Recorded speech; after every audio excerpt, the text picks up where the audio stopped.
Hello and welcome to the Crypto Minute. So, you're ready to dive into the world of cryptocurrency. Don't get too excited just yet.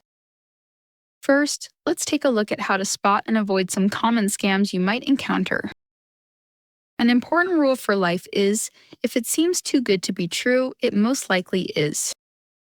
Treat quote guaranteed returns and secret investment strategies with suspicion.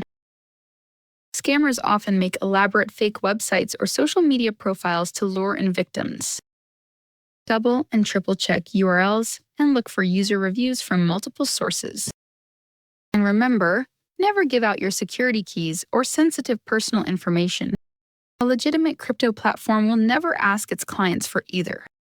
Let's be smart and safe when investing in cryptocurrency and bridge the gap between scam and good investment. If you found this video useful, you know what to do. Hit the like, share with friends, give us a comment, and don't forget to subscribe.